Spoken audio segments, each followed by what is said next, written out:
The little boy couldn't have been more than 5 years old, standing alone on the sun-drenched pathway near Huntington Gardens, tears carving tracks down his face as joggers and tourists flowed past without breaking stride. His clothes told a story, a miniature Armani suit in charcoal gray, Italian leather shoes that probably cost more than I made in a month at the gallery. But wealth didn't stop California from doing what it does best. See something, scroll past it, keep moving. But I'd never been good at walking away. "Hey, sweetheart." I knelt beside him on the warm concrete, my gallery lanyard swinging forward as I set down my sad desk lunch. "Are you lost?" He looked up at me with dark, terrified eyes and said something I didn't understand. Not English. I tried Spanish. I'd picked up enough from my coworker Maria to manage basic phrases, but he just cried harder, his small chest heaving with panic. Then I heard it, a single word that sounded like mama, choked out between sobs. Chinese. The child was speaking Mandarin. I'd spent a full year in Beijing during my junior year at UCLA and had fallen completely into the language, the calligraphy, the ancient art traditions. I'd continued studying after returning, taking weekend classes in Chinatown while juggling 2 jobs, maintaining my fluency because it connected me to the only time in my life I'd felt truly alive. Now that seemingly impractical skill was about to save a terrified child. "Bien ku xiao peng yu," I said softly in Mandarin. "Don't cry, little one. Wo zai jie li beng ju ni. Ni jiao shen me mingzi. I'm here to help you." "What's your name?" His eyes went wide with recognition and overwhelming relief. "Leo." "Wo jiao, Leo." His words tumbled out in rapid Mandarin. He'd been walking with Baba, he'd seen a butterfly and chased it, and now he couldn't find anyone. His mama was gone. She was always gone. "How ba, Leo? Women hui jiao dao ni Baba." "It's okay, Leo. We'll find your father." I took his small hand, feeling him grip it like a lifeline. "He wo dai zai yiki. How ma. Stay with me, okay?" He nodded, his tears finally slowing. And I felt that familiar tug of protectiveness I'd learned to ignore in a city that demanded you look out for yourself first. I scanned the crowded park, trying to figure out my next move. Security booth? Police? Park services? When I noticed them, 4 men in black suits moving through the California sunshine like shadows, cutting through the crowd with military precision. They weren't looking around casually. They were hunting. "Leo, Jexia ran Haini Baba Zai Ikima." "Leo, are these men with your father?" He looked up and his whole face transformed. "Dui, Nashi Dai Shushu." "Yes, that's Uncle Dai." He started waving his free hand frantically. One of the men, mid-40s, built like he ate iron for breakfast, with a scar bisecting his left eyebrow, spotted us. His expression shifted from controlled tension to visible relief as he spoke rapidly into an earpiece in Mandarin. The other 3 immediately converged on our location. They surrounded us within seconds, and I instinctively pulled Leo closer, my heart rate spiking. These weren't mall security guards or off-duty cops. The way they moved, the way they scanned the perimeter even as they focused on Leo, the barely concealed bulges beneath their tailored jackets. These were professionals, dangerous ones. "Leo." The first man, Uncle Dai, apparently, knelt down, his scarred hands surprisingly gentle as he checked the boy for injuries while speaking rapid Mandarin. Then his sharp, assessing eyes locked onto mine. "You found him. Thank you." His English was accented but precise, the kind that came from expensive international schools. He was scared and lost. I just stayed with him until Zhe Nuren Shi She. "Who is this woman?" The voice cut through the ambient park noise like a blade, cold, commanding, and absolutely final. The kind of voice that didn't ask questions so much as issue judgments. The crowd around us went silent. People stopped mid-step, conversations died, joggers veered away. The security team straightened to attention, their body language shifting from relief to military readiness. I turned toward the voice and felt my breath catch. The man walking toward us was devastating in a way that bypassed beauty and went straight to something primal. Tall, powerfully built, moving through the crowd like it existed solely to part for him, which it did. Sharp cheekbones, a jaw that could cut glass, black hair swept back to reveal a face of controlled intensity. But it was his eyes that stopped me. Dark, calculating, ancient in a way that suggested he'd seen things that would break most people. He wore a charcoal suit that probably cost more than my yearly salary, an understated Patek Philippe watch visible at his wrist, and an aura of barely restrained danger that made my survival instincts scream at me to run. And beneath the precisely knotted silk tie and crisp white shirt, I could see the edges of intricate tattoos climbing up his neck. Traditional Chinese designs that spoke of heritage, power, and affiliations I absolutely did not want to know about. This wasn't just someone important. This was someone you didn't cross. Someone whose name you didn't say out loud. And he was looking at me like I was either a threat, an asset, or both. Baba! Leo released my hand and ran to him, and I watched the transformation happen in real time. The cold assessment melted into warm relief as he scooped up his son with surprising tenderness, his entire face softening into something almost human. Leo, ni xia si wo le, he murmured, holding the boy close, his voice rough with emotion. Leo, you scared me to death. Zai ye buning luan pao. Ting dong le ma. Never run off again. Understand? They had a rapid conversation in Mandarin, Leo explaining about the butterfly, the man gently scolding but clearly just relieved his son was safe. I caught most of it. Leo's voice was animated, excited, more expressive than he'd been even with me. Then Leo said something that made everything change. Baba ta shua hua xiang mama, ta dong wo. Daddy, she talks like mama. She understands me. The man went completely still. His eyes snapped to mine with an intensity that made my skin prickle. For 3 long seconds, he just stared, and I watched something shift behind those dark eyes. Surprise, calculation, and something that looked almost like hope warring with suspicion. When he finally spoke, his voice was quiet, dangerous in its control. Ni hui shuo zhongwen. You speak Mandarin? Hui. Yes. The single word hung in the air like a confession. His gaze didn't leave my face. He was reading me, cataloging every detail. My clothes, my posture, the gallery badge still hanging around my neck, the way I held myself. I felt dissected, analyzed, filed away for future reference. Ni zai nali shuide? Where did you learn? Beijing, was I Beijing da shui sui guo yi nian. Beijing. I studied at Beijing University for a year. Something flickered across his face. Beta? Peking University? Dui. Yes, he set Leo down carefully, never breaking eye contact with me, and took 2 steps closer. The security team shifted with him, a coordinated movement that spoke of years working together. Uncle Dai moved to flank his right side, hand casually near his jacket. The man extended his hand. Wei Zhang. I shook it, feeling the strength in his grip.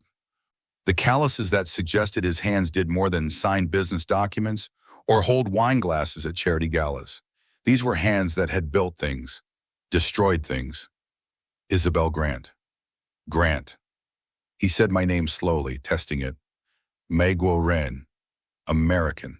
His thumb hadn't released my hand yet, and I could feel my pulse hammering against his fingers. Dani de Putonghua Hen Hao.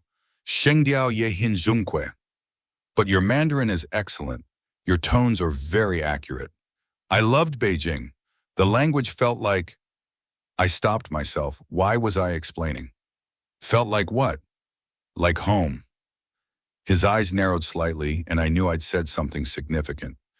Something he was filing away. Leo tugged on his father's jacket. Baba taneng liu shalai ma, taneng jiao wo huazi ma. Daddy, can she stay? Can she teach me to write characters? Wei Zhang's expression softened for a fraction of a second as he looked down at his son, but when his gaze returned to me, it was pure calculation. Leo, he said gently in Mandarin, his hand on his son's head. Xiang zhege shan liang de nu shi, shuo xiexi. Say thank you to this kind lady. Xiexie jiajie, Leo said solemnly, and then, to my complete surprise, wrapped his small arms around my legs in a fierce hug. I felt something crack in my chest. The boy held on like I was safety itself. Wei Zhang saw it. I watched his jaw tighten, watched him process this unexpected connection, this vulnerability his son was showing to a complete stranger. When Leo finally pulled back, Wei Zhang's decision was already made. I could see it in the set of his shoulders, the way he gestured almost imperceptibly to Uncle Dai. "Ms. Grant," he said, switching to English, his accent precise. "Thank you for finding my son." "Of course, I'm just glad." He pulled a business card from his inner jacket pocket and held it out. Heavy cardstock, minimalist design, Wei Zhang, Zhang Wei, import/export consulting. I would appreciate the opportunity to express my gratitude properly. Perhaps dinner? It wasn't really a question. I have to get back to work. At the gallery. I'm already late. Of course, his smile was polite, distant, and somehow more threatening than his earlier intensity. He turned slightly, still holding my gaze, and said something in rapid Mandarin to Uncle Dai. "Diaocha tadeyiche." Find everything about her. My blood ran cold. I understood every word. Uncle Dai nodded once and pulled out his phone, already typing. Wei Jing turned back to me as if he hadn't just ordered a full investigation into my life. "The gallery. Where do you work, Ms. Grant?" My mouth went dry. "The Huntington Gallery, just around the corner."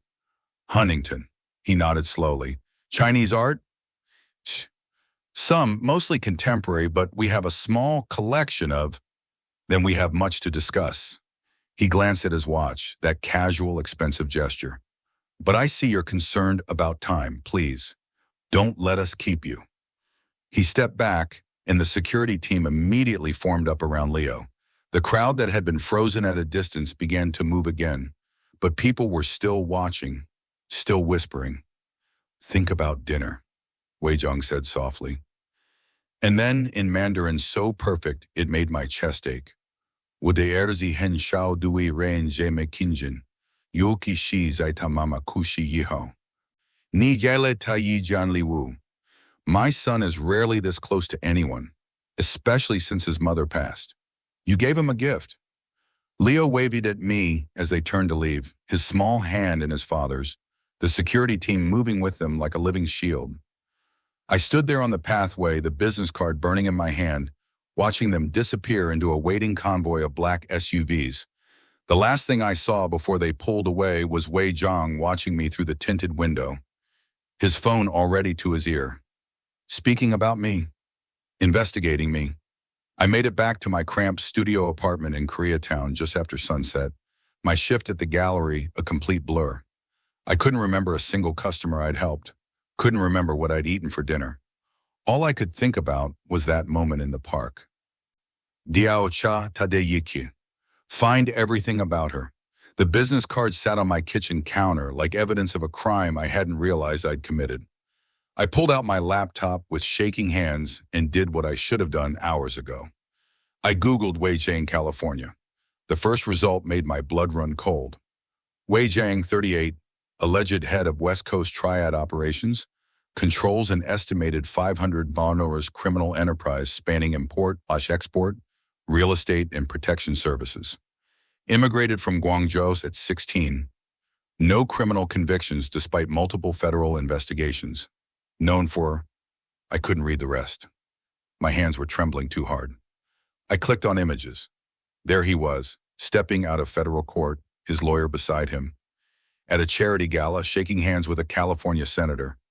Getting into an SUV, his face cold and impassive as photographers swarmed, and in one photo barely visible as he removed his jacket at some formal event. The full extent of those tattoos. Traditional Chinese dragons and phoenixes covering his chest and arms, the kind you earned in the Triads, the kind that told a story of blood and loyalty. I closed my laptop and walked to my window.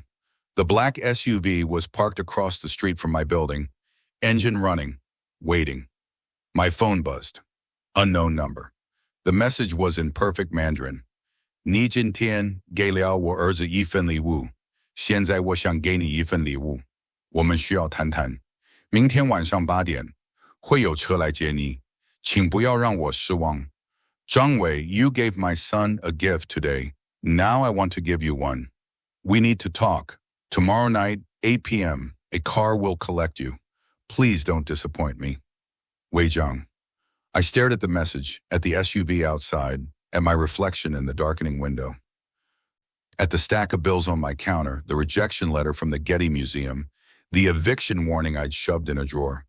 I thought about Leo's hopeful eyes, Wei Zhang's calculating stare, the edge of those Triad tattoos beneath his collar, the way Uncle Dai's hand had moved toward his gun when I'd stepped too close. Another text arrived. 考虑一下，你的选择会决定很多事情. Think about it. Your choice will determine many things. I looked down at the business card again, running my thumb over the embossed characters. Zhang Wei, a name that meant great and powerful, a name that carried the weight of an empire I was only beginning to understand. Tomorrow night at 8 p.m., a car will come, and I would have to decide, get in or spend the rest of my life looking over my shoulder, knowing that a man like Wei Zhang didn't just let people walk away. The SUV's engine hummed in the street below, patient as death. And somewhere in a compound I couldn't imagine, a little boy was probably asking his father when the nice lady who spoke like mama would come back. If you want to find out what happens when that car arrives tomorrow night, what Wei Zhang really wants from Isabelle, and whether she can survive in his dangerous world, make sure you're subscribed so you don't miss what happened next. And if you're already hooked on this story, hit that like button and share it with someone who loves a dangerous romance. Trust me, this is only the beginning, and things are about to get much more complicated for Isabelle. I didn't sleep that night. Every time I closed my eyes, I saw Wei Zhang's calculating stare, felt the weight of Uncle Dai's assessment, heard that cold command, Diaocha ta de yikya, find everything about her. The SUV sat outside my building until 3 a.m., its engine humming like a patient predator, before it finally pulled away. But when I looked out my window at dawn, a different black vehicle had taken its place. They were watching, waiting. I made coffee with shaking hands, staring at the stack of bills on my counter that had grown into a small mountain of shame. The eviction notice, the student loan payment, 3 months overdue. The rejection email from the Getty still open on my laptop.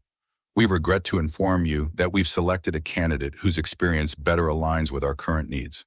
Translation: your expensive art history degree and fluent Mandarin weren't enough.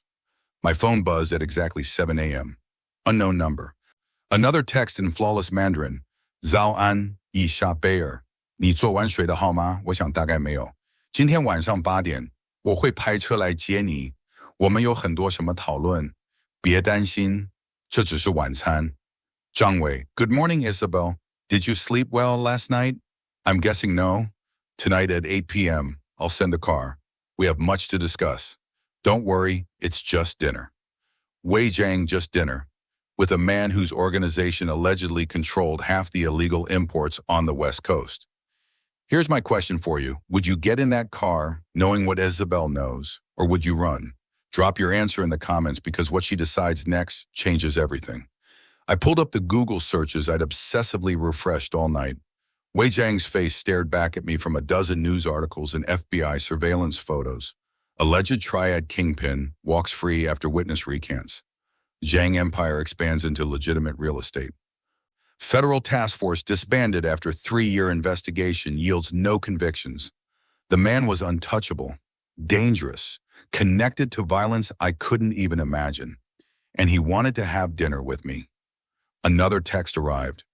你给了我儿子一个礼物，让我也给你一个$300，每个月做Leo的家庭教师，教他中文、书法、文化，仅此而已。考虑一下。You gave my son a gift. Let me give you one. $30,000 every month. Be Leo's tutor. Teach him Mandarin, calligraphy, culture. That's all. Think about it. My coffee cup slipped one from my hand, shattering in the sink. $30,000 every month. I could pay off my loans in a year. Quit my soul-crushing retail job. Actually afford to live while pursuing my art career. Everything I'd been desperately working toward, handed to me on a silver platter lined with blood money and Triad connections. If you're already hooked on where this is going, hit that subscribe button now, because tonight's dinner is going to reveal Wei's true intentions, and trust me, it's not what Isabelle expects. I looked at the eviction notice, at my empty bank account, at the life I'd built that was crumbling despite working 70-hour weeks. Then I looked at the SUV outside, at the text message, at the memory of Leo's hopeful face when he'd asked if I could teach him to write characters. $30,000. My hands were still shaking when I typed my response in Mandarin. Ba dian, 我会准备好的. 8 p.m., I'll be ready.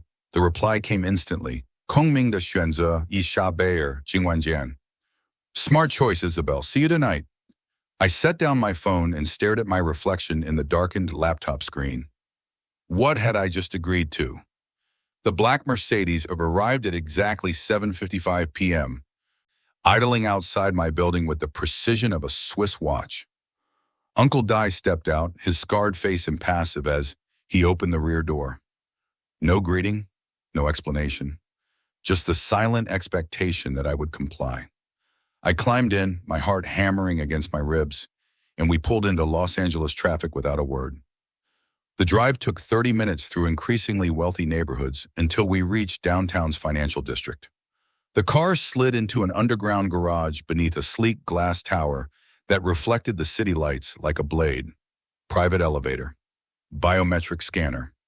Uncle Dai's hand never far from his concealed weapon as we rose 40 floors in silence. The doors opened directly into Wei Zhang's office. It wasn't an office, it was a statement. Floor-to-ceiling windows overlooking the glittering sprawl of L.A. Traditional Chinese landscape paintings worth more than my entire education, and furniture that whispered old money and older power. But what stopped me cold was the wall behind his desk. Intricate wooden shelves displaying ancient jade artifacts, calligraphy scrolls, and a single-frame photograph of a beautiful Chinese woman holding a newborn Leo. Wei Zhang stood as I entered, buttoning his charcoal suit jacket with practiced elegance. Isabelle, xiexi ni lai. Thank you for coming, he gestured to a leather chair across from his massive desk. Qing Zuo, please sit. I sat, feeling Uncle Dai take position by the door behind me. Trapped. You Googled me. Utai you Googled me, Wei Zhang said in English, a slight smile playing at his lips as he poured tea from an antique set into 2 cups. I would have been disappointed if you hadn't. You had me investigated, I countered, accepting the tea with hands I willed not to shake. Fair trade. Gongping Jiao Yi. Fair trade. His eyes held approval. So you know what I am, what my organization does, and yet you came anyway. You made it clear I didn't have much choice. So here's what I want to know. Do you think Isabelle is being brave or just cornered? Drop your thoughts in the comments because the line between courage and desperation is about to get very blurred. You always have a choice, Isabelle. He set down his cup, his expression shifting from businessman to something raw and vulnerable. My son hasn't truly spoken since his wife died. Meili, her name was Meili. He glanced at the photograph. Beautiful, traditional, everything I needed to remember where I came from. Cancer took her 18 months ago. His voice cracked almost imperceptibly on the last words. Leo stopped talking, stopped connecting. We tried therapists, doctors, specialists, all failures. Then yesterday in that park, I watched him have a conversation, saw him smile, heard him ask questions. Wei Zhang leaned forward, his intensity locked on me. You gave him something I couldn't buy with all my money and power. Ni rang tajikile ta mama. You reminded him of his mother. My throat tightened. Mr. Zhang. Wei, he interrupted, if you're going to work for me, we dispense with formalities. Work for you doing what exactly? He slid a leather folder across the desk. Be Leo's tutor. Teach him Mandarin, calligraphy, Chinese culture, and traditions his mother would have taught him. Spend time with him. Help him find his voice again. He paused. $30,000 per month. Legitimate contract, health insurance, but there's always a but. You become part of my household, which means you accept my protection. Non-negotiable. His eyes held no room for argument. The moment you spoke to Leo in that park, you became a person of interest. My enemies will see you as leverage, as a weakness. So I'm a prisoner? You're protected. There's a difference. I opened the folder. The contract was real. Corporate letterhead, legal language, a salary that would change my life. My hands trembled as I read the terms. If you want to see whether Isabelle signs this devil's bargain and what protection really means in Wei Zhang's world, make sure you're subscribed because in what she discovers there will shock you. If I sign this, I said slowly, I can't just walk away whenever I want, can I? Wei Zhang's smile was so honest. No, Isabelle, once you enter my world, leaving becomes complicated, dangerous. He stood, walking to the window, his reflection dark against the city lights. But I will never force you, and I will never let harm come to you. Zhe Shi Wo de Chengguo. This is my promise. I looked at the contract, at the number that could save me, at the photograph of Mei Li, whose ghost I was apparently being hired to replace. I need one night to think. Of course, Wei Zhang turned, nodding to Uncle Dai. The car will take you home. You'll have your answer by tomorrow evening. Don Isabelle. He switched to Mandarin, his voice soft and dangerous.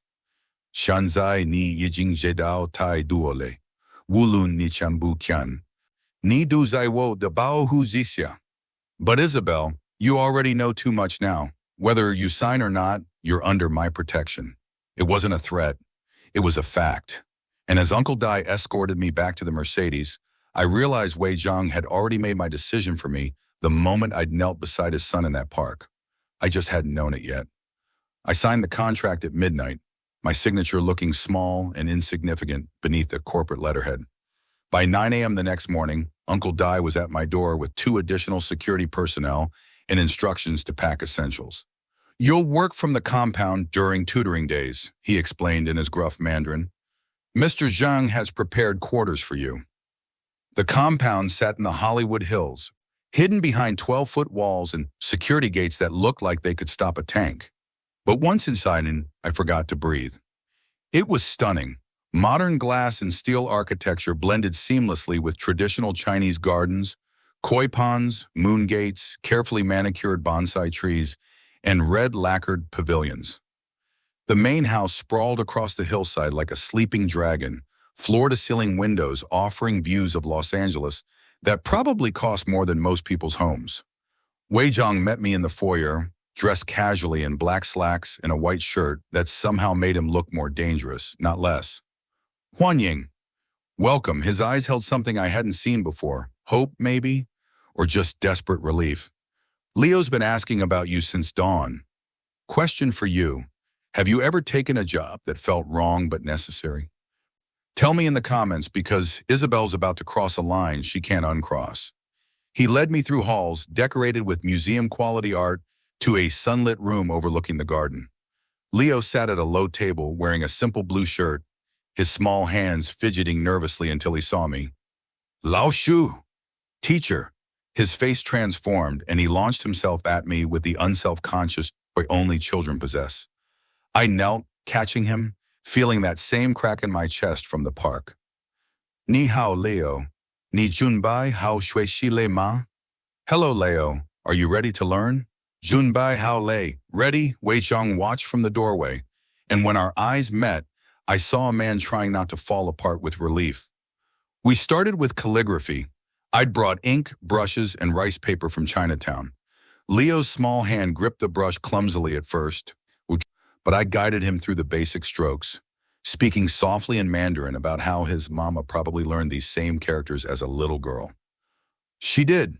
Wei Zhang's voice came from behind us. I hadn't heard him enter. He knelt beside Leo, his large hand covering his son's small one, helping guide the brush. Mei Li used to practice every morning. She said calligraphy taught patience, discipline. Leo looked up at his father with such open love it hurt to witness. Xiang mama ye yang? Like mama. Xiang mama ye yang.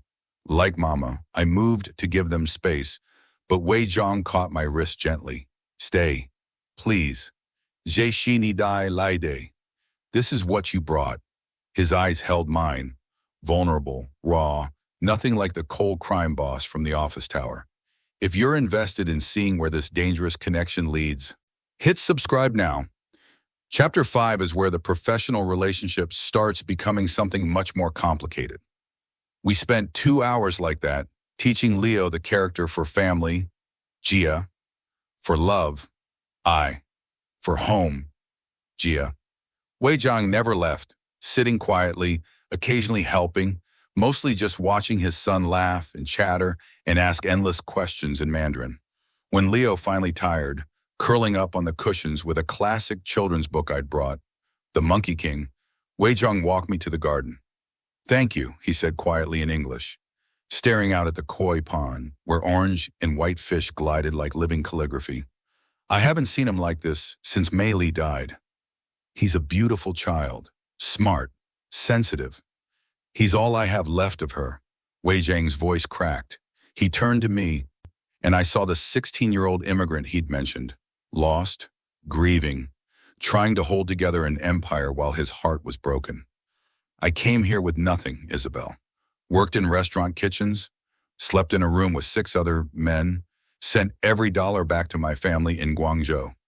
The Triads found me because I was hungry, for money, for power, for respect. And now you have all 3. Now I have everything except what matters." He looked back at the house where Leo slept. Mei Li kept me human, kept me connected to who I was before the violence, before the blood. Without her, I'm just... He stopped, jaw tight. "You're still Leo's father," I said softly. "That's not nothing." Wei Zhang looked at me then, really looked, and I felt something shift between us, something dangerous and inevitable and completely unprofessional. "Ni rang wo siang le rengsing," he said quietly. "You remind me of humanity," and I realized, standing in that beautiful garden, surrounded by walls and guards and the weight of his criminal empire, that I was already in far deeper than any contract could define. 3 months dissolved like ink in water. I stopped returning to my Koreatown apartment except to grab clothes and art supplies. The compound became my reality, waking to Leo's excited voice calling "Lash Shu" through my door, spending mornings teaching him stroke order and ancient poems, afternoons reading him stories about the Monkey King and the Moon Goddess. My old life, the gallery job I'd quit, the cramped studio, the endless financial panic, felt like something that had happened to someone else. But it was the evenings that changed everything. After Leo went to bed, Wei Zhang and I would sit in his private study, discussing Chinese philosophy over tea. We spoke only in Mandarin during those hours, the language becoming something intimate and exclusive, a world only we inhabited. He'd studied classical poetry in Guangzhou before immigrating, and I'd written my thesis on Song Dynasty landscape painting. We'd spend hours analyzing Wang Wei's poems, debating whether art should capture reality or transcend it. "Yijing," he said one night, pouring aged pu'er tea into delicate cups. "Artistic conception. The space between what is painted and what is felt. That's where truth lives. Like the space between what you show the world and who you actually are." I met his eyes over the rim of my cup. His slight smile was answer enough. "Ni kan dong wo le, Isabelle." You see me, Isabelle. Here's my question. Is it possible to fall for someone when you know they've done terrible things? Comment below because Isabelle's about to find out there's no easy answer. The attraction had been building like pressure behind a dam. Every accidental brush of hands when we both reached for the teapot, every moment his eyes lingered on my face when he thought I wasn't looking, every conversation that stretched past midnight because neither of us wanted it to end. Then one morning, I walked past the East Wing and found Uncle Dai overseeing construction. "What's this?" I asked in Mandarin. "Mr. Zhang's orders should be finished tomorrow." His scarred face revealed nothing. The next evening, Wei Zhang appeared at my door. "Lai, will you dongxi gai ni kan?" "Come, I have something to show you." He led me to the completed room and opened in the door. I actually gasped. A professional art studio, north-facing windows for perfect light, easels and canvases, oil paints, and watercolors organized like a gallery shop, a vintage drafting table, even a small kiln for ceramics. Everything I'd ever mentioned wanting during our late-night conversations, remembered and materialized. "Wei, I can't accept." "You already did." The moment you gave Leo back his voice, you gave up your art career to be here. Je shi wo chan ni de. This is what I owe you. He stepped closer, his voice dropping. You brought light back into this house, Isabelle. Let me give you space to create your own. If you want to see what happens when Isabelle finally admits what she's feeling, subscribe now because the confession in the next scene will change everything between them. I turned to thank him and found him closer than I'd expected, close enough to see gold flecks in his dark eyes, close enough to feel the heat radiating from his body. Guangming, he murmured, reaching up to tuck a strand of hair behind my ear, his fingers lingering against my cheek. Light. That's what you are. That's what you brought to Leo. To me. His thumb traced my jawline and I forgot how to breathe. Wo shiche kang zeng zhege yisabe, shiche baochi juli, dan wo zuo budao. I tried to fight this, Isabelle. I tried to keep my distance, but I can't. Wei, wo ai shang ni lei. I've fallen in love with you. The words hung between us in Mandarin, more intimate than any English confession could ever be. My heart hammered against my ribs. Every rational thought screamed at me to step back, to remember who he was, what he'd done, the blood on those elegant hands. But I'd watched him be gentle with his son, seen him grieve his wife with raw honesty, heard him quote poetry in the darkness and talk about beauty like it was the only thing worth dying for. This is insane, I whispered. You're my employer. You're a criminal, a killer, someone you should run from. His hand dropped from my face, but his eyes held mine. Wo ji dao ni yingai zu, dan wo shi wang ni liu xia. I know you should leave, but I hope you stay. Why me? My voice broke. You could have anyone. Because you see all of me, the monster, the father, the man, and you haven't run yet, because you speak my language, because when I watch you teach my son, I remember what it feels like to hope. He switched to English, his accent thick with emotion. Because you brought light into a house that's been dark for 18 months, and I'm selfish enough to want to keep it. I should have walked away, should have remembered my resume scattered with rejection letters, my student loans, my practical California dream that had nothing to do with falling for a Triad boss in his fortress compound. Instead, I stepped closer and whispered in Mandarin, Wo ye ai ni. I love you too. His kiss tasted like pu'er tea and desperation and promises neither of us should make. And I knew, wrapped in his arms in the studio he'd built for me, that I'd just crossed a line that would reshape my entire life. The kiss broke apart slowly, both of us breathing hard, foreheads pressed together in the golden afternoon light of my new studio.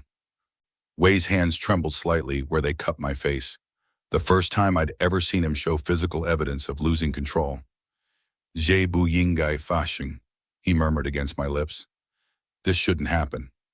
But even as he said it, his thumb traced my lower lip with devastating tenderness. But it did.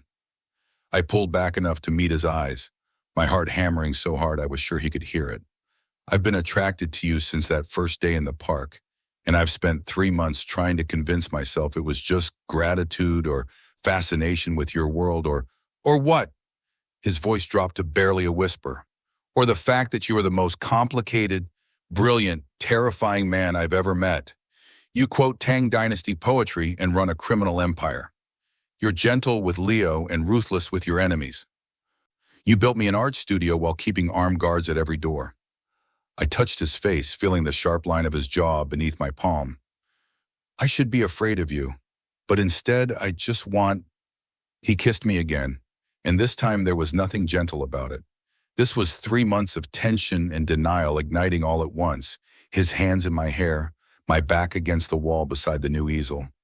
Both of us drowning in want in the inevitable disaster we were creating. When we finally surfaced for air, Wei pressed his forehead to mine, his voice rough. If we do this, if we make this real, everything changes, Isabelle. Ni hui cheng wei mu biao. You become a target. I'm already living in your compound with 24-hour security. How much more of a target can I be? You're Leo's tutor, valuable, but replaceable. His eyes held mine with brutal honesty. My woman, that makes you a weakness my enemies will exploit. A leverage point, a way to hurt me that they've been looking for since Mei Li died. So let me ask you this. Would you risk your life to be with someone you love, or is there a line you wouldn't cross? Tell me in the comments. So what are you saying? I'm saying if we do this, we do it right. Official, discreet but official. My people need to know you're under absolute protection. And you, he cupped my face gently, you need to understand what you're agreeing to. Complete transparency between us. No secrets. No illusions about who I am or what I've done. My stomach tightened. This was the question I'd been avoiding for 3 months. The truth I'd seen in news articles and FBI reports, but never confronted directly. I took a breath and asked in Mandarin, the language that had become our truth, Ni sha guo ren ma. Have you killed people? Wei went completely still. For 3 long seconds, he just looked at me, and I watched him make the choice to respect me well enough not to lie. Yes, the single word hung in the air like smoke. If you need to know whether Isabelle can accept this truth and what it means for their relationship, subscribe now because Chapter 7 is where she makes her final choice, and there's no going back. Duo Xiao? How many? My voice was barely a whisper. Enough that I stopped counting. His expression was cold, controlled. The crime boss I'd met in the park bleeding through the vulnerable man who'd just kissed me. Wo hai zai je tiao lu shang, Isabelle. Wo bu hui shuo huang gao su ni wo, yijing jin pen shisho. Je shi wo de shiji. Je shi wo de sheng kun fang shi. I'm still on this path, Isabelle. I won't lie and tell you I've washed my hands of it. This is my world. This is how I survive. And if I can't accept that, then you leave tomorrow with a generous women's paber and Uncle Dai's team protecting you until you're safely out of California. No consequences, no threats. His jaw tightened. But if you stay, if you choose me, you choose all of it. The violence I've committed, the violence I'll commit again, the blood that's on my hands and always will be. I thought about the Wei Zhang who read Leo bedtime stories in Mandarin, who'd built me an art studio because he remembered I'd given up my passion, who quoted poetry about beauty and transcendence while running an empire built on fear. I thought about the photo of Mei Li on his office wall, about how he'd loved her enough to remember her traditional values even as he broke every law. If I stay, I said slowly, I need honesty, always. I need to know when there's danger, when to be afraid. You'll know, I promise you that.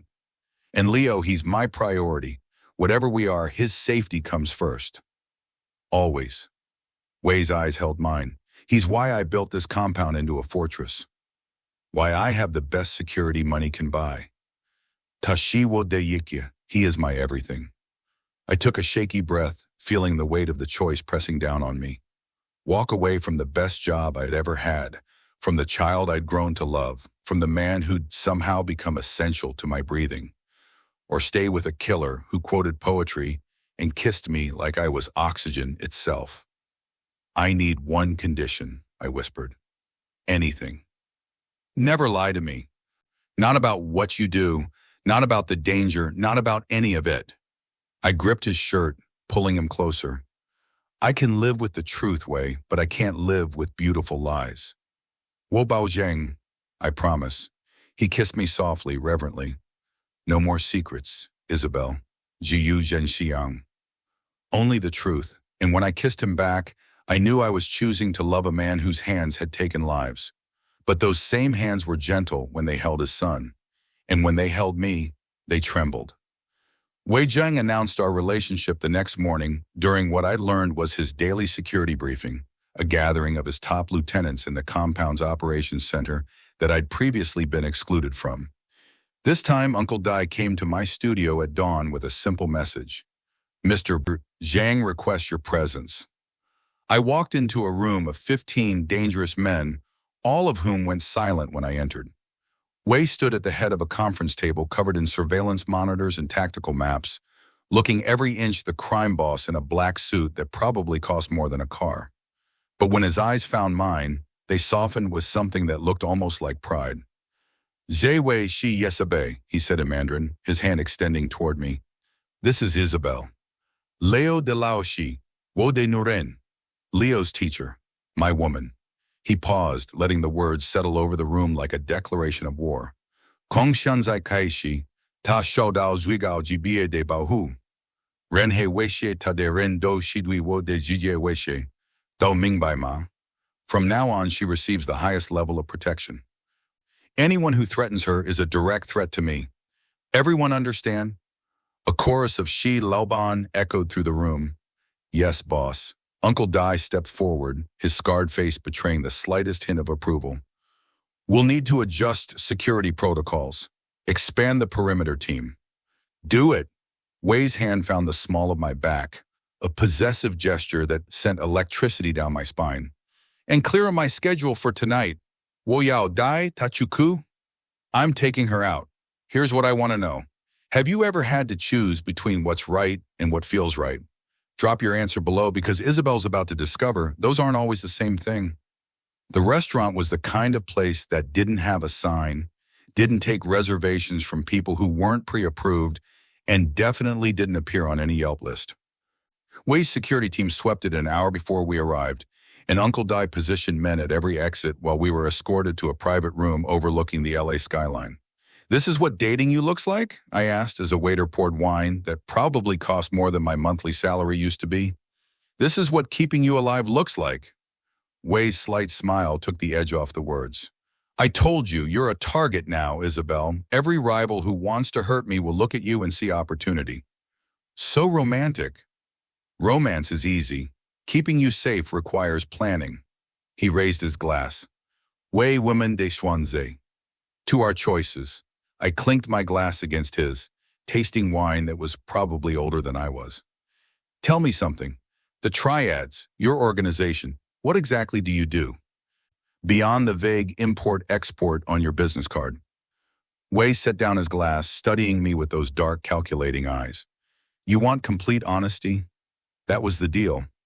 We control shipping routes, protect businesses who pay for protection, some willingly, some not. Move goods that customs would prefer we didn't. Settle disputes that the legal system can't or won't handle. His voice was matter of fact, like he was describing a normal corporate structure. We employ thousands of people, Isabelle. Immigrant families who can't get legitimate work.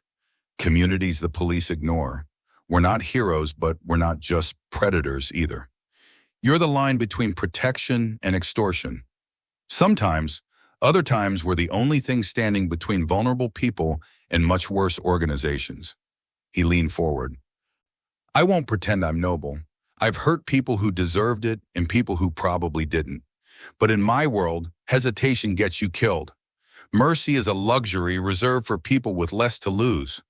If you're hooked on this morally complicated love story and need to see where it goes, hit that subscribe button now because Chapter 8 brings the danger Isabelle's been warned about right to her doorstep. The food arrived, a multi-course masterpiece of Cantonese cuisine that Wei had clearly ordered in advance. We ate slowly, the conversation drifting from his organization to Chinese philosophy, from Leo's progress to my artwork. I mean what I said, I told him over delicate dumplings that melted on my tongue. Leo comes first, always, and I need space to create. The studio isn't just decoration. My art is part of who I am. I know. Why do you think I built it? Wei reached across the table, taking my hand. I don't want to own you, Isabelle. I want to love you. There's a difference. And if those two things come into conflict, then we talk, honestly, like we're doing now. His thumb traced circles on my palm. I've had power, Isabelle. I've had fear and respect and money. But I haven't had partnerships since Mei Li died. Someone who sees all of me and stays anyway. That's rarer than any empire. After dinner, Wei led me to the restaurant's rooftop garden, the city lights sprawling below us like fallen stars. Uncle Dai and his team maintained a discreet perimeter, giving us the illusion of privacy while never truly being alone. Wei reached into his jacket and pulled out a small, silk-wrapped box. This belonged to my grandmother, he said softly in Mandarin, unwrapping it to reveal a stunning jade bangle, antique, intricately carved with phoenixes and peonies, the kind of artifact museums would fight over. She gave it to Mei Li when we married. It's been in my family for 6 generations. My breath caught. Wei, I can't. In Chinese culture, jade represents protection, virtue, a bond between souls. He lifted the bangle, sliding it carefully onto my wrist, where it rested cool and perfect against my skin. Wobu neng xianzai gai ni hunyen, yisabe. Dan wo neng gaya wa gai ni wo de chengnuo, ni shi wo de jeren, wo de bahu, wo de sin. I can't give you marriage right now, Isabelle, but I can give you my promise. You are my family, my protection, my heart. The jade caught the moonlight, glowing with an inner luminescence that seemed almost alive. If I wear this, your people will know what it means? Everyone will know what it means. My family, my enemies, the world. His hands framed my face. You'll be under the Triad's protection. Marked as mine. There's no going back from that, Isabelle. I looked at the bangle on my wrist, at the man who'd somehow become my entire world in 3 months, at the city below where my old life had crumbled into nothing. Then I guess we're official, I whispered. Wei kissed me there on the rooftop, surrounded by guards and danger and the weight of choices I couldn't undo, and the jade felt warm against my skin. Like a promise I was finally ready to keep. 3 months wearing Wei's grandmother's jade bangle taught me things no art history degree ever could. I learned that Uncle Dai's real name was Dai Chen, that he'd followed Wei from Guangzhou 20 years ago and took a bullet for him in a warehouse dispute in 2015. I learned that the quiet woman who brought tea during security briefings was Chen Wei, no relation, and ran the organization's financial operations with terrifying precision. I learned to distinguish between routine perimeter checks and actual threat assessments by the way the guards moved. I learned to live in 2 worlds simultaneously. Mornings teaching Leo calligraphy while his father's lieutenants planned operations I didn't ask about. Afternoons painting in my studio while armed men patrolled the gardens. Evenings in Wei's bed discussing poetry while his phone buzzed with coded messages about shipments and territories. It felt almost normal, dangerously comfortable. Then Wei came to my studio one afternoon with the expression I'd never seen before, not anger, not calculation, but something close to fear. We need to talk. He closed the door, switching to Mandarin. There's a situation. My brush stilled mid-stroke. What kind of situation? The Volodin Bratva, Russian organization that's been expanding into our shipping routes. They've been testing boundaries for months. Last night they made it personal. His jaw tightened. They've been asking about my American weakness, about the woman living in my compound wearing my grandmother's jade. Ice flooded my veins. What exactly did they say? Nothing explicit enough to act on. But Isabelle, he gripped my shoulders, these aren't people who make idle threats. If they're asking about you, they're planning something. Quick question for you. If you knew someone was planning to hurt you because of who you loved, would you stay or run? Tell me in the comments, because what happens next will test every choice Isabelle's made. I'll be more careful. Stay inside the compound. Avoid. You already live carefully. That's not enough anymore. His eyes held mine. I need you to trust me. Completely. No questions. Can you do that? I nodded, my heart hammering. 2 days later, I made a mistake that almost cost me everything. I'd gotten permission to visit my old apartment in Koreatown.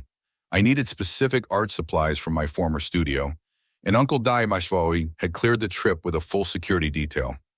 But the gallery owner from my old job texted asking to meet for coffee near wanting to discuss a potential exhibition of my recent work. It felt safe, public, important for my career. I told my security I'd be 30 minutes, walked 2 blocks to the cafe, ordered a coffee, and waited. The gallery owner never showed. Instead, a black Mercedes, not one of Wei's, pulled up to the curb. 2 men got out, moving with the predatory confidence I'd learned to recognize. Slavic features, expensive suits, dead eyes. One of them sat down across from me, uninvited. "You are Isabelle Grant," he said in heavily accented English. Not a question. Pretty American girl who speaks Chinese. Very useful talent for Zhang Wei, yes? My hand moved toward my phone, but his partner was suddenly behind me, hand heavy on my shoulder. "We have a message for your boyfriend." The first man smiled, revealing gold teeth. "Tell Zhang his protection only works inside his gates. Out here in real world, everyone is vulnerable, including pretty teachers. I don't, you wear an old woman's jade. Very sentimental, very expensive." His eyes dropped to my wrist. "Be ashamed if something happened. If jade came back to Zhang broken or stained." The threat was clear enough to stop my breath. "My security is 2 blocks away, dealing with disabled vehicle. We are very good at creating distractions." He stood. "Tell Zhang we are open to negotiations. But first, he needs to understand we are serious, that we can reach what he loves whenever we choose." They left as quickly as they'd arrived, disappearing into LA traffic before my security team came sprinting around the corner. Uncle Dai's face a mask of fury. If you need to see how Wei Zhang responds when someone threatens what's his, subscribe now, because what happens in the next 24 hours will change everything. I'd never seen Wei truly enraged until that night. He listened to my account in his office, surrounded by Uncle Dai and his top security team, his expression growing colder with every word. When I finished, he was silent for 30 seconds, which felt like hours. Then he stood and threw his glass across the room with enough force to shatter it against the wall. "Tamen peng ta. How dare they touch her?" The words came out in a roar of Mandarin fury I'd never heard from him. He turned to Uncle Dai. "Zhao chu mei yige volodin zai la deren. Mei yige. Wo yao jidao tamen zai nali. Hei she zai yiki. Hei shen mei shihao zui rongi duifu." Find every Volodine operative in LA. Every single one. I want to know where they are, who they're with, and when they're most vulnerable. "Wait," I started. He was in front of me in 2 strides, his hands cupping my face with a gentleness that contradicted the violence in his eyes. "You're moving into the main house. Tonight. Your studio, your belongings, everything. No more separate quarters. You stay where I can see you, where my personal security is stationed 24/7. "That's not negotiable." "It's not negotiable anymore, Isabelle." His voice cracked. "They threatened you to hurt me. They told you they can reach you anywhere. That ends now." I looked into his eyes and saw the same terror I'd felt in that cafe. "Okay," I whispered. "Okay, I'll move in tonight." Wei pulled me against his chest, his heart hammering as hard as mine. And for the first time since I'd met him, I understood that loving Wei Zhang didn't just mean accepting his violence. It meant becoming a reason for it. Wei didn't come home until 4 a.m. I heard the security gates, the low murmur of voices in Mandarin, Uncle Dai's gruff report. Then silence. I found him in his office, still wearing his suit. Brioni, charcoal gray, not a wrinkle visible. But his hands gripped the edge of his desk with enough force to turn his knuckles white, and his eyes held the kind of emptiness that comes after witnessing terrible things, or doing them. "Wei?" I said softly from the doorway. He looked up, and something flickered across his face. Belief, shame, love, exhaustion, all tangled together. "You should be sleeping." "So should you." I crossed to him, and that's when I saw it. A split across his right knuckle, still seeping blood onto his perfect suit. He'd hit someone, hard enough to break skin through expensive Italian wool. I didn't ask what happened, didn't ask about the Volodin Bratva or how he'd resolved the dispute. Instead, I took his hand gently and led him to the bathroom, where I cleaned the wound with steady fingers while he watched me with ancient, tired eyes. "The threat is handled," he said quietly in Mandarin. "They won't bother us again. Won't bother anyone again." I pressed gauze against his knuckle, feeling him wince. "How many? Does it matter?" "No." And I meant it. Whatever he'd done tonight, he'd done to protect me. To protect Leo. To protect the fragile, dangerous life we'd built together. "But I need you to know I see it, the kind what you carry." Wei pulled me between his legs, resting his forehead against my stomach. "I've carried worse, Isabelle, but never for someone who mattered this much. Here's what I want to know. Could you love someone knowing they'd kill to protect you? Answer honestly in the comments, because this is where Isabelle has to decide who she really is." 3 days later, Uncle Dai confirmed it. The Volodin Bratva had withdrawn from California entirely. Their leadership encouraged to relocate operations back to Brighton Beach. The details were vague. I didn't push for clarity. Wei found me in the studio that evening, watching the sunset paint the LA skyline in shades of gold and blood. "It's over," he said simply. "You're safe. Leo's safe." He paused. "I've arranged for your old apartment to be maintained. If you want to move back, have your own space again, I'll understand. The security will follow you anywhere, but you don't have to stay here. In my world.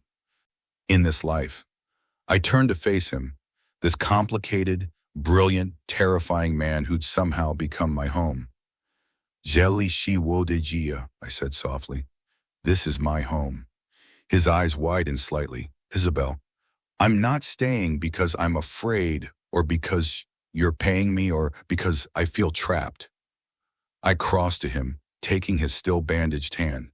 "I'm staying because when I wake up and hear Leo laughing, when I paint in the studio you built for me, when you quote poetry at midnight, that's when I feel most myself, most alive."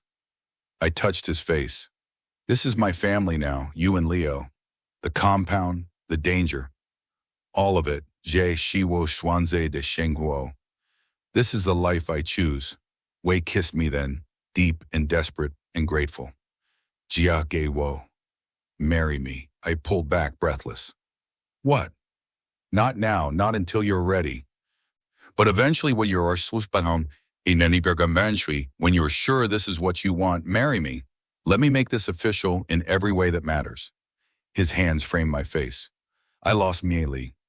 I won't survive losing you too.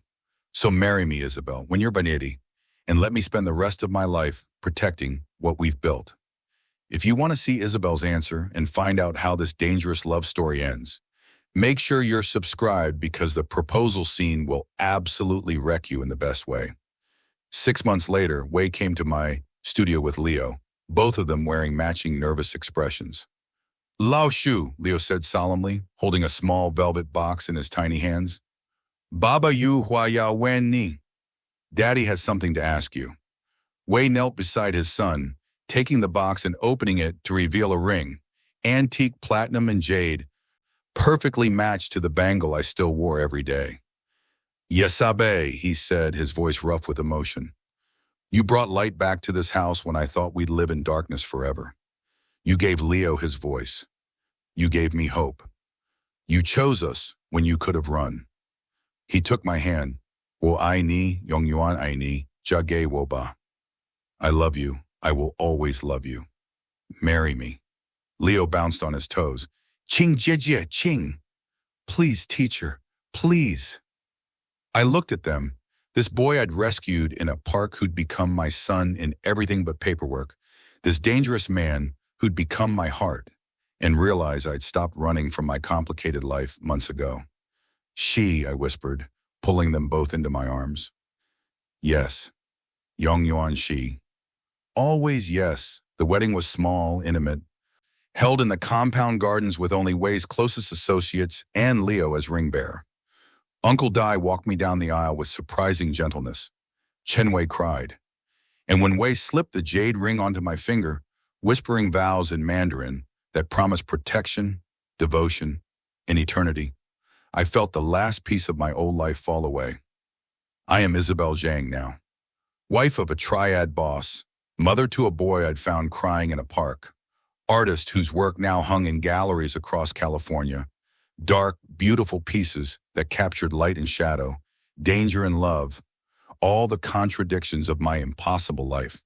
My latest exhibition sold out in 3 days. The critics called my work haunting and transformative.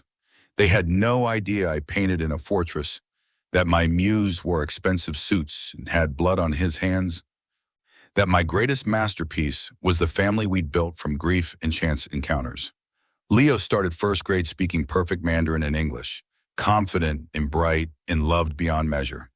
And every night Wei came home to me, sometimes late, sometimes carrying the weight of violence I chose not to examine too closely, and held me like I was the only light in his dark world, because I was, and he was mine.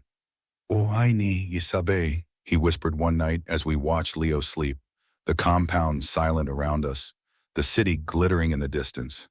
Well, yay, I ni, I whispered back. I love you too. Yongyuan, forever. And in the dangerous, beautiful life we'd chosen, forever felt like exactly enough. If this story captured you from that first moment in the park to this final vow, hit that subscribe button and share it with someone who loves complicated romances with real stakes. And tell me in the comments, Team Isabel or Team She Should Have Run. I need to know.